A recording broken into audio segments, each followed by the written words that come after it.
Hello, good morning everyone. Welcome back to our biology class. In last class, we start our sixth chapter, the biology of movement. In that, we discuss about the importance of exercise, various movements, then different types of muscles. Today, we are going to discuss about the next topic, bonds and movements. നമ്മൾ മസിൽസിനെ കുറിച്ച് പറഞ്ഞു, പിന്നെ മൂവ്മെൻറ്റ്സിനെ കുറിച്ചൊക്കെ പറയും. അപ്പോൾ movement muscles മാത്രം ഉണ്ടെങ്കിൽ നടക്കും, പറ്റില്ല.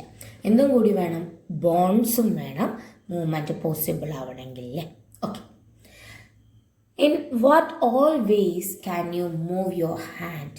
Different type of movements are affected by the combined action of bonds and muscles. മസിൽസിൻ്റെയും ബോൺസിൻ്റെയും കമ്പൈൻഡ് ആക്ഷൻ കാരണമാണ് പല മൂവ്മെൻറ്റ്സും നടക്കുന്നത്. In human body there are 206 bones. എത്ര ബോൺസ് ഉണ്ട്? 206 ബോൺസാണ് ഹ്യൂമൻ ബോഡിയിൽ ഉള്ളത്. ഈ ഹ്യൂമൻ സ്കെൽറ്റനെ നമ്മൾ രണ്ടായിട്ട് ഡിവൈഡ് ചെയ്തിട്ടുണ്ട്, axial skeleton and appendicular skeleton. 8 axial സ്കെൽട്ടണും 126 അപ്പൻഡിക്കുലർ സ്കെൽട്ടണുമാണ് ഉള്ളത്. പിക്ചർ നോക്കൂ. ആക്സിയൽ സ്കെൽട്ടനിൽ വരുന്നതാണ് സ്കൾസ്. സ്കള്ളിൽ 29 ഉണ്ട്. പിന്നെ സ്റ്റേർണം 1 ബോൺ ആണുള്ളത്. ദെൻ റിബ്സ് 24 ബോൺസ് പ്രസൻ്റ് ആണ്. Then vertebral column 26. ഇത്രയും ആക്സിയൽ സ്കെൽട്ടൺസ് ആണ്. Skull, sternum, ribs and vertebral column. മൊത്തം 80 ബോൺസ് ആണ് എന്തിലുള്ളത്? ആക്സിയൽ സ്കെൽട്ടണിൽ ഉള്ളത്. Then second one, appendicular skeleton. Appendicular skeletons ഏതൊക്കെയാണ്? പെട്രോൾ ഗ്രിഡിൽ 4 എണ്ണം, bone in forelimb, pelvic girdle and bones in hindlimb. അങ്ങനെ മൊത്തം എത്രയുണ്ട്? 126 ബോൺസ് ആണ് അപ്പൻഡിക്കുലർ സ്കെൽട്ടണിൽ ഉള്ളത്.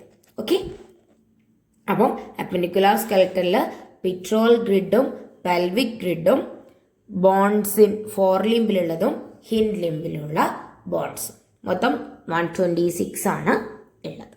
ഓക്കെ,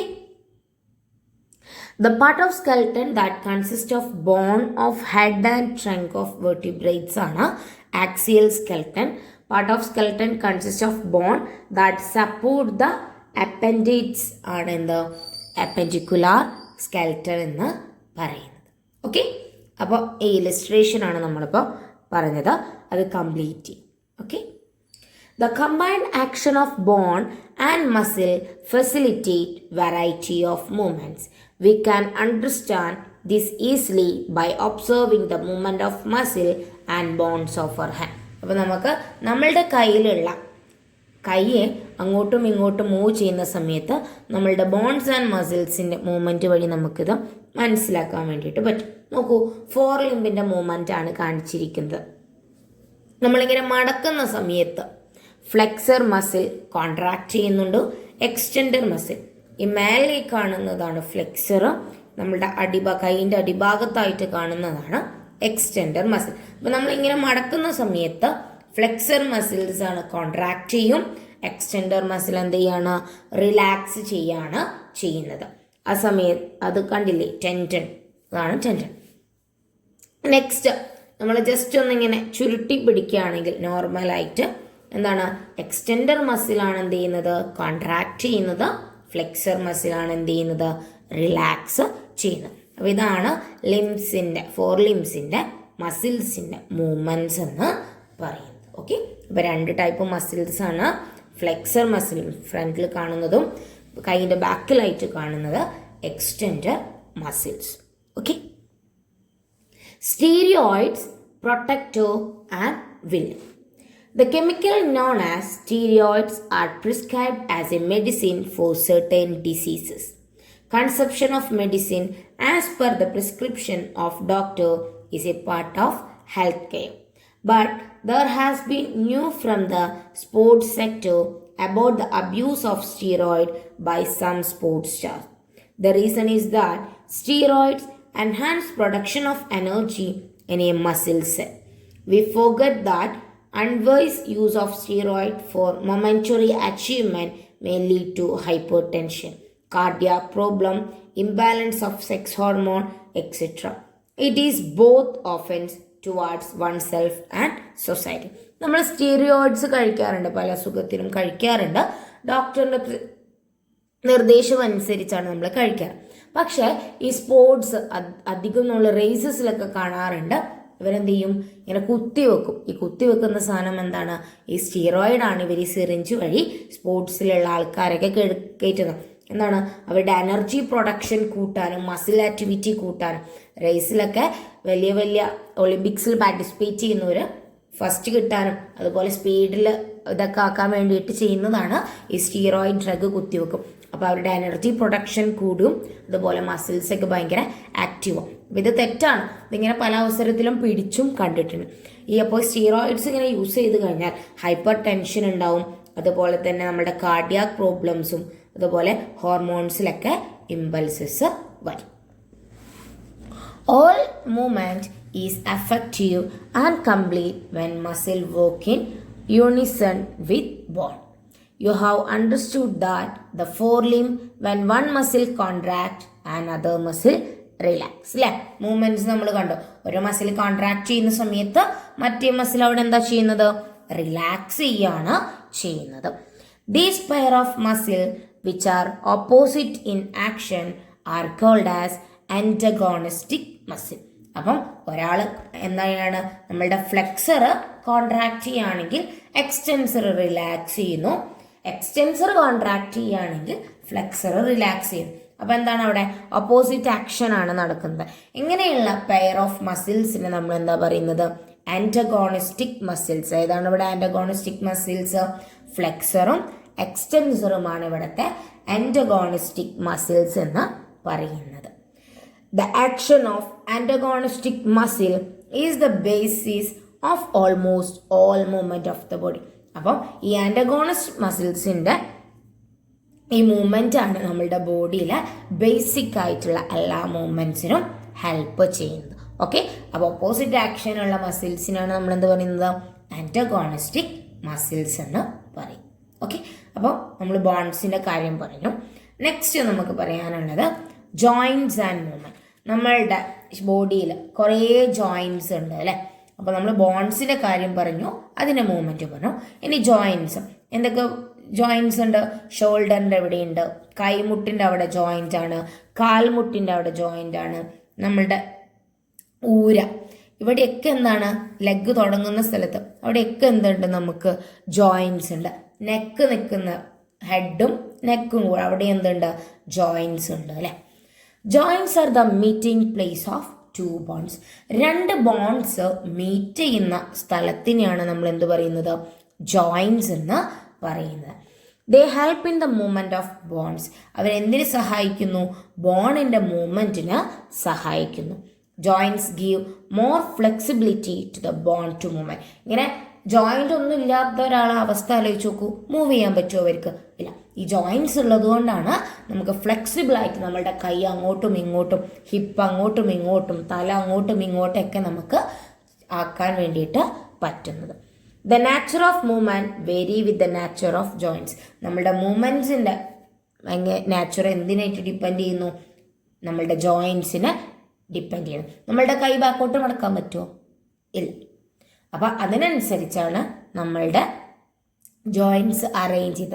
കാലിൽ നമുക്ക് ഇങ്ങനെ മുന്നോട്ട് മടക്കാൻ പറ്റുമോ? ഇല്ല, അത് ബാക്കോട്ട് മാത്രമേ മടക്കാൻ പറ്റൂ. അതിനനുസരിച്ചാണ് നമ്മളുടെ ഓരോ മൂവ്മെൻറ്റ്സും ചെയ്തിട്ടുള്ളത്. ഓക്കെ, അപ്പം നോക്കൂ, ഹ്യൂമൻ സ്കെലറ്റിലുള്ള ഫസ്റ്റ് വൺ പിവോട്ട് ജോയിൻറ്റ്. നെക്കിൻ്റെ ഭാഗത്ത് കാണുന്ന ജോയിൻ്റ് ആണ് പിവോട്ട് ജോയിൻറ്റ് അല്ലേ. അത് എന്താ ചെയ്യുന്നത്, ഹെഡിനെയും നമ്മളുടെ ബോഡീനെയും കൂടി കണക്ട് ചെയ്യുന്നതാണ്. Then ball and socket joint. നമ്മളുടെ എവിടെയാണൊക്കെ ബോൾ ആൻഡ് സോക്കറ്റ് ജോയിൻറ്റ്സ് ഉണ്ട്, നമ്മളുടെ കൈയിൻ്റെ ഷോൾഡറിൻ്റെ അവിടെയും അതുപോലെ തന്നെ നമ്മളുടെ ലെഗ് തുടങ്ങുന്ന അവിടെയൊക്കെ എന്താണ്, ബോൾ ആൻഡ് സോക്കറ്റ് ജോയിൻറ്റ്. അതായത് ഒരു സോക്കറ്റിൻ്റെ ഉള്ളിൽ ബോൾ കയറ്റി വെക്കുന്ന പോലെയാണ് ഇവിടെ. ചില ആൾക്കാർക്ക് ഇങ്ങനെ ഷോൾഡറിൻ്റെ കൈ എല്ലിങ്ങനെ പോരാറുണ്ട്. അപ്പോൾ എന്ത് ചെയ്യും, അത് അതിനുള്ളിൽ വെച്ച് ഫിക്സ് ചെയ്യാറാണ് ചെയ്യുന്നത്. ദെൻ ഹിഞ്ച് ജോയിന്റ് നമ്മളുടെ മടക്കുകളിലുള്ള കൈയിൻ്റെ മടക്കിൻ്റെ അവിടെയും കാൽമുട്ടിൻ്റെ മടക്കിൻ്റെ അവിടെയുള്ളതാണ് ഹിഞ്ച് ജോയിന്റ്. പിന്നെ ഗ്ലൈഡിങ് ജോയിന്റ് നമ്മളുടെ എന്താണ് കാലിൻ്റെ അവിടെ കാണുന്ന ജോയിൻസ് ആണ് എന്ത് ഗ്ലൈഡിങ് ജോയിൻസ്. ഇനി ഇതിൻ്റെ ക്യാരക്ടറിസ്റ്റിക്സും അതിൻ്റെ പൊസിഷൻ നമ്മളിപ്പോൾ പറഞ്ഞു, ഒന്നും കൂടി പറയാം. Okay, first one enable movement in different direction. ഏതാണ്? പിവോട്ട് ജോയിന്റ് ആണ്.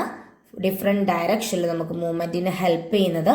The point where first vertebra join the skull, സ്കളിലും വെർട്ടിബ്രയായിട്ട് ജോയിൻ ചെയ്യുന്നതാണ് pivot joint. Second one enable movement in one direction along like a hinge. എന്താണ്? Hinge joint ആണ്. One ഡയറക്ഷനിൽ മാത്രം movement possible ആണ്. നമ്മളുടെ എൽബോയിനും നീൻറ്റും അവിടെയാണ് ഉള്ളത്. Then ball and socket joint എന്തിനാ ഹെൽപ്പ് ചെയ്യുന്നത്? ഡിഫറെൻറ്റ് ഡയറക്ഷനിൽ നമ്മളുടേതാക്കുന്നു, റൊട്ടേറ്റ് ചെയ്യാൻ വേണ്ടിയിട്ട് നമ്മൾക്ക് ഹെൽപ്പ് ചെയ്യുന്നു, ഫ്ലെക്സേഷൻ തരുന്നു അല്ലേ. എവിടെയാണ്? ഷോൾഡറിലും ഹിപ്പിലുമാണ് എന്തുള്ളത്? ബോൾ ആൻഡ് സോക്കറ്റ് ജോയിന്റ് ഉള്ളത്. ലാസ്റ്റ്ലി ഗ്ലൈഡിങ് ജോയിന്റ് ആണ്. എന്ത് ചെയ്യുന്നു? നമ്മളുടെ രണ്ട് ആക്സിസിൽ മാത്രമേ ഈ ഗ്ലൈഡിങ് ജോയിന്റ് മൂവ് ചെയ്യാൻ വേണ്ടിയിട്ട് പറ്റുന്നുള്ളൂ. റിസ്റ്റിൽ കാണുന്നതാണ് ഇത്. അപ്പം 4 ജോയിൻറ്റ്സ് ആണുള്ളത്: pivot joint, hinge joint, ball and socket joint and gliding joint. Okay, അപ്പോൾ പിവോട്ട് നമ്മളുടെ വെർട്ടിബ്രേറ്റും സ്കളിലുമായിട്ട് ഇതാക്കുന്ന അവിടെ, ബോൾ ആൻഡ് സോക്കറ്റ് ഹിപ്പിലും ഷോൾഡറിലും ഹിപ്പിലുമാണ് കാണുന്നത്. ഹിഞ്ച് എൽബോയിലും നീലും, ഗ്ലൈഡിങ് വ്രിസ്റ്റിലാണ് കാണുന്നത്. Okay, next A typical joint. എങ്ങനെയാണ് ഒരു ജോയിന്റിന്റെ സ്ട്രക്ചർ എന്നാണ് നമ്മൾ പറയാൻ പോകുന്നത്. അപ്പോൾ ജോയിൻസിന്റെ കാര്യം പറഞ്ഞു, ഇത്രയും ജോയിൻസ് ഉണ്ടെന്ന് പറഞ്ഞു. ഇനി ഒരു ജോയിന്റിന്റെ സ്ട്രക്ചറാണ് പറയാൻ പോകുന്നത്. നോക്കൂ, ഫസ്റ്റ്ലി നമ്മൾ പറഞ്ഞു ജോയിന്റ് എന്ന് പറഞ്ഞാൽ 2 ബോണ് വന്നിട്ട് ജോയിൻ ചെയ്യുന്ന അല്ലെങ്കിൽ മീറ്റ് ചെയ്യുന്ന സ്ഥലമാണ് എന്താ ജോയിന്റ് എന്ന് പറയുന്നത്. അപ്പം അതിൽ 2 ബോൺസ് കാണിച്ചിട്ടുണ്ട്. അതിന് ക്യാപ്സ്യൂൾ എന്ന് പറയുന്നത് അതിൻ്റെ ഔട്ടർ കവറിങ് ആണ്. ഇത് ജോയിൻസിന് എന്ത് ചെയ്യുന്നു? പ്രൊട്ടക്റ്റ് ചെയ്യുന്നു. ദെൻ ക്യാപ്സ്യൂൾ കഴിഞ്ഞ് കഴിഞ്ഞാൽ നമുക്ക് ലിഗമെന്റ് എന്താണ് ചെയ്യുന്നത്? Ensure that bones are not displaced and hold them in the പൊസിഷനിൽ കറക്റ്റായിട്ട് ഹോൾഡ് ചെയ്യാൻ വേണ്ടിയിട്ട്, അവിടുത്തെ ഡിസ്പ്ലേസിങ് ഇല്ലാതെ ഹോൾഡ് ചെയ്യാൻ വേണ്ടിയിട്ട് സഹായിക്കുന്നു. ദെൻ സൈനോവിയൽ മെംബ്രൈൻ ഉണ്ട്. എന്താണ്? ഈ സൈനോവിയൽ മെംബ്രൈനിൽ സൈനോവിയൽ ഫ്ലൂയിഡ് സെക്രീറ്റ് ചെയ്യുന്നുണ്ട്. ഇത് ഈ ബോൺസിൻ്റെ അവിടെ ഒരു ലുബ്രിക്കൻറ്റ് പ്രൊഡ്യൂസ് ചെയ്യുന്നു. Then cartilage reduce friction between the bones. ഈ 2 ബോൺസ് ജോയിൻ ചെയ്യുന്ന സമയത്ത് അവിടെ ഒരു ഫ്രിക്ഷൻ ഉണ്ടാവും. അത് കുറയ്ക്കാൻ വേണ്ടിയിട്ടാണ് എന്ത് ഹെൽപ്പ് ചെയ്യുന്നത്? കാർട്ടിലേജ് ഹെൽപ്പ് ചെയ്യുന്നത് അല്ലേ. അപ്പോൾ ക്യാപ്സ്യൂൾ ഉണ്ട് കവർ ചെയ്യുന്നത്, ഉള്ളിൽ കാർട്ടിലേജ് ഉണ്ട് ഫ്രിക്ഷൻ കുറയ്ക്കാൻ വേണ്ടിയിട്ട്, ലിഗമെന്റ്സ് ഉണ്ട് മര്യാദക്ക് ഹോൾഡ് ചെയ്യാൻ, പിന്നെ ഒരു സൈനോവിയൽ മെംബ്രൈൻ ഉണ്ട്, അത് സൈനോവിയൽ ഫ്ലൂയിഡ് സെക്രീറ്റ് ചെയ്യുന്നു, അത് ലുബ്രിക്കൻ്റ് ആയിട്ട് ഫങ്ഷൻ ചെയ്യും. ഓക്കെ, ഇനി എന്തൊക്കെയാണ് the functions of skeletal system are not limited to facilitate our movement. എന്തൊക്കെ ഫങ്ഷൻസ് ആണ് നമ്മുടെ സ്കെൽറ്റൽ മസിൽസ് അല്ലെങ്കിൽ സ്കെൽറ്റൽ സിസ്റ്റം ചെയ്യുന്നതും? നമ്മളുടെ ബോഡിക്ക് ഷേപ്പ് തരുന്നു, മൂവ്മെന്റ്സ് പോസിബിൾ ആക്കുന്നു, ദെൻ പ്രൊട്ടക്ഷൻ തരുന്നു അല്ലെ, ഇന്റേണൽ ഓർഗൻസിനൊക്കെ പ്രൊട്ടക്റ്റ് ചെയ്യുന്നു, ഹെൽപ്പ് ഇൻ ഹിയറിങ്ങിന് വേണ്ടിയിട്ട് ഹെൽപ്പ് ചെയ്യുന്നു. ഇത്രയും കാര്യങ്ങളൊക്കെ നമ്മളുടെ സ്കെൽറ്റൽ സിസ്റ്റത്തിൻ്റെ ഫങ്ഷൻസ് ആണ്. ഓക്കെ, നെക്സ്റ്റ് നമുക്ക് ഡിസ്കസ് ചെയ്യാനുള്ളത്, നമ്മളിപ്പം സ്കെൽറ്റൽ സിസ്റ്റം പറഞ്ഞു, ജോയിൻസ് പറഞ്ഞു, അതിൻ്റെ മൂവ്മെൻറ്റ്, ബോൺസ് ഒക്കെ പറഞ്ഞു. ഈ ബോൺസിനും മസിൽസിനും ഒക്കെ എന്ത് ചെയ്യുന്നുണ്ട്? പലതരത്തിൽ ഡാമേജ് പറ്റാറുണ്ട് അല്ലെങ്കിൽ ഡിസീസസ് എഫക്റ്റ് ചെയ്യാറുണ്ട്. ഏതൊക്കെയാണ് മെയിൻ ആയിട്ടുള്ള മസ്കുലാർ ഡിസോർഡേഴ്സ് എന്ന് നമുക്ക് first one, rheumatic arthritis caused by the infection in joint, injuries, regenerative changes due to old age. ജോയിൻസിൽ വരുന്ന ഇൻഫെക്ഷൻസ് ആവാം, ഇഞ്ചുറി കാരണമാവാം, അല്ലെങ്കിൽ ഓൾഡ് ഏജിൻ്റെ പരമായിട്ടുള്ള റീജനറേറ്റീവ് ചേഞ്ചസ് കൊണ്ടായിരിക്കാം. ഡാമേജ് ടു കാർട്ടിലേജ്, എന്ത് സംഭവിക്കും? കാർട്ടിലേജിന് ഡാമേജ് സംഭവിക്കും. Severe pain, incapable of moving joints. അപ്പോൾ കാർട്ടിലേജ് ഉള്ളതുകൊണ്ടാണ് ഫ്രിക്ഷൻ കുറയ്ക്കുന്നത്. അപ്പോൾ കാർട്ടിലേജിന് ഡാമേജ് പറ്റി കഴിഞ്ഞാൽ നല്ല പെയിൻ ഉണ്ടാവും, മൂവ് ചെയ്യാൻ വേണ്ടിയിട്ട് പറ്റാത്ത രീതിയിലേക്ക് വരും. Second one, dislocation. ഡിസ്ലൊക്കേഷൻ എന്ന് പറഞ്ഞാൽ displacement of bone in joint. ജോയിന്റിലുള്ള ബോൺസിന്റെ ഡിസ്പ്ലേസ്മെന്റ്, അതായത് അതിൻ്റെ ഒരു തെന്നി മാറി നിൽക്കുക. ഡാമേജ് ടു ലിഗമെന്റ്സ്, അതെന്തിനു കാരണമാവും? അവിടെയുള്ള ലിഗമെന്റ്സിന് ഡാമേജ് ഉണ്ടാക്കും. Severe pain, oedema, difficulty in movement. എന്താണ്? നമ്മളുടെ ബോണ് അവിടെ നിന്ന് ജോയിന്റിൽ നിന്ന് മാറി നിന്ന് കഴിഞ്ഞാൽ അവിടെ നിന്നാണ് ലിഗമെന്റ്സ് കേടുപറ്റും. ചില സമയത്ത് ലിഗമെന്റ്സ് പൊട്ടും, നല്ല പെയിൻ ഉണ്ടാവും, അവിടേക്ക് അങ്ങനെ നീര് കെട്ടി നിൽക്കാൻ തുടങ്ങും. അപ്പം നമുക്ക് എന്ത് ചെയ്യാൻ പറ്റില്ല, മൂവ് ചെയ്യാനും ഭയങ്കര ഡിഫിക്കൽറ്റി തോന്നും. 2 പറഞ്ഞു. Next sprain, stretching or breaking of ligaments. ലിഗമെന്റ്സിന്റെ സ്ട്രെച്ചിങ് അല്ലെങ്കിൽ ബ്രേക്കിങ്ങിനെയാണ് സ്പ്രെയിൻ എന്ന് പറയുന്നത്. സിവിയർ പെയിൻ ഉണ്ടാവും, ഒഡീമ ഉണ്ടാവും. Next one, osteoporosis, condition in which bone become brittle and cause fracture. Bones ഇങ്ങനെ ബ്രിറ്റിൽ ആവും, ഫ്രാക്ചേഴ്സ് ഉണ്ടാകാൻ വേണ്ടിയിട്ട് കാരണമാവും. This may be due to the deficiency of calcium, defect in metabolic activity, deficiency of vitamin. കാൽസ്യത്തിൻ്റെയും vitamin ഡിൻ്റെയൊക്കെ deficiency കാരണം സംഭവിക്കുന്നതാണ്. Severely affect the hip bone, breast, vertebral കോളത്തിനൊക്കെയാണത് മെയിൻ ആയിട്ട് അഫക്റ്റ് ചെയ്യുന്നത്. അതായത് എന്താണ്, ദ്രവിച്ചു പോകുന്നൊരു condition bones. Lastly muscular dystrophy, condition that lead to the degeneration of muscle due to various reason. പല റീസൺ കാരണം മസിൽസിൻ്റെ ഡീജനറേഷൻ സംഭവിക്കാം. മസിൽസ് ഒക്കെ എന്താവും, വീക്കാവും. ജനറലി അത് ആരെയാണ് എഫക്റ്റ് ചെയ്യുന്നത്?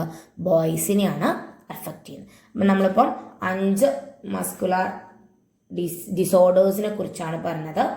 റുമാറ്റിക് ആർത്രൈറ്റിസ് പറഞ്ഞു, dislocation, sprain, osteoporosis and muscular dystrophy. അപ്പം ഇത്രയാണ് ഹ്യൂമൻസിൻ്റെ കേസിലുള്ള മസിൽസും അതിൻ്റെ മൂവ്മെൻറ്റ്സ് ഒക്കെ.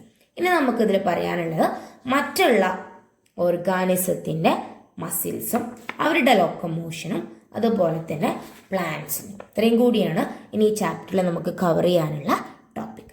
ഓക്കെ, അപ്പോൾ എടുത്ത മനസ്സിലായല്ലോ? Okay, thank you.